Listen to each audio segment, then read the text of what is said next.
Howdy again everyone, and here's a lens I've had quite a few requests to review actually, the 7artisans 35mm f1.2, a little manual focus lens for aps-c mirrorless cameras, so Canon EOS M, Sony E mount, Fuji X mount, and it's also available for the smaller micro 4/3 format. That 35mm focal length gives a lovely standard field of view on an aps-c camera, neither wide angle nor telephoto, so it's good for casual photography while picking out your subject. And that extremely bright aperture of f1.2 means you can shoot quite easily indoors and in dark conditions, and it can yield some very out of focus backgrounds. The experience of using it is very much like using a 50mm f1.8 or f2 lens on a full frame camera, something really enjoyable. And no one's complaining about its price of £130 or $145 US, which is amazingly low for a lens with such an extremely bright aperture. No wonder people are interested. In fact, I found a new copy of this lens over on eBay for only £95 on sale. Is it any good, or should I be reviewing it on a brown sofa like Ashen's? Let's see. It comes in some really nice packaging. 7artisans always seem to get that right with their lenses. It doesn't come with a lens hood, unfortunately, but the package does include a nice cloth pouch and a thumb rest that you can attach to the focus ring.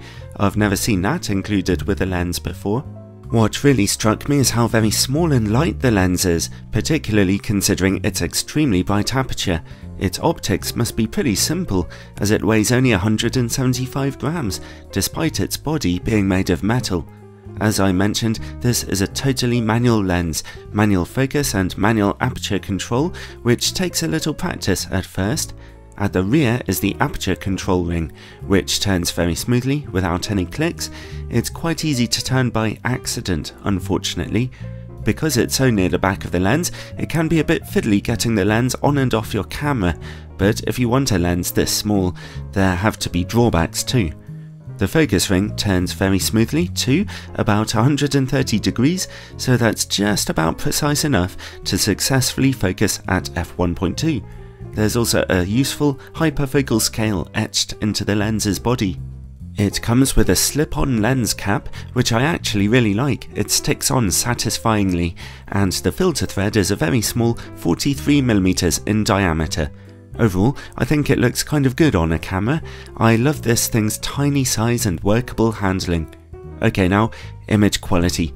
This lens's tiny size and very low price indicate to me a potentially very simple optical formula. Let's see if it can cope on a modern 24MP aps-c camera, my Fuji X-T20. At f1.2, sharpness is okay in the middle, although contrast is low, and we also see purple fringing. Over in the corners, image quality immediately crashes and burns. Shocking. However, if we refocus the lens, then we can see a sliver of semi-focused image there, surrounded by chromatic aberration. This is clearly one of the worst cases of field curvature in a lens that I've ever seen. Some people claim that field curvature shouldn't be counted as a problem in lens design, but it absolutely is. It's often a huge pain to work around in your photography if you don't have a flat plane of focus, especially if it's this bad. Here's the image quality there at f2. It's about the same, even though we're still focused on the corners, so back in the middle, well, let's refocus again. So, in the middle, if that's where you're focused, we see some admittedly very good sharpness at f2. f2.8 is excellent in the middle, although sadly that corner softness remains. Some good news though, stop down to f4 and the lens is reasonably sharp from corner to corner without needing to refocus. Or is it? It's pretty sharp in the corners and very sharp in the middle, but between the corners and the middle, again we see softness. I knew that drawing a giant Batman symbol in the snow would come in useful one day. This lens clearly has some complex problems. Let's stop down to f5.6. That midsection looks about the same now, although the corners are sharper than they were. f8, again we see the same problem, and it's only at f16 that we see even sharpness, and even that is somewhat limited now by the effects of diffraction. So it's not exactly a glowing report here when it comes to my sharpness test. That's one of the craziest rollercoaster rides any lens has taken me on. Softness, colour fringing, and shocking field curvature are a witch's brew, making the lens a terrible performer at any aperture wider than f4.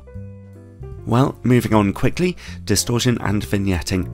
We see some pretty notable barrel distortion here, patterned more around the corners of the image.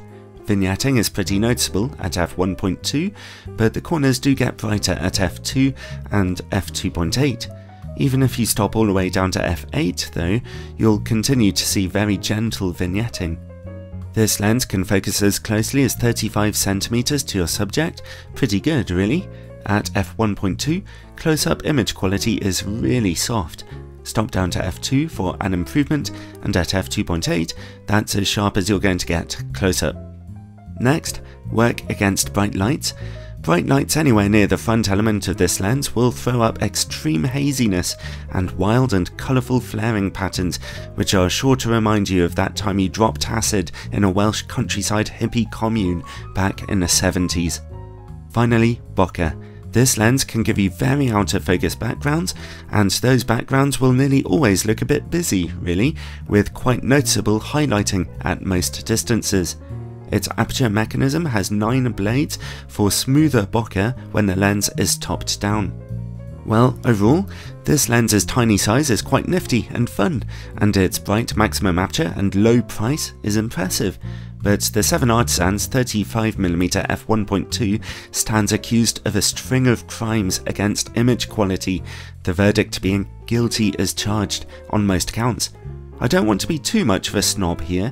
The truth is that anyone looking for an inexpensive lens that can get some striking and artistic looking images will be pretty pleased with it. In a way, I did kind of enjoy testing it and using it, it's fun.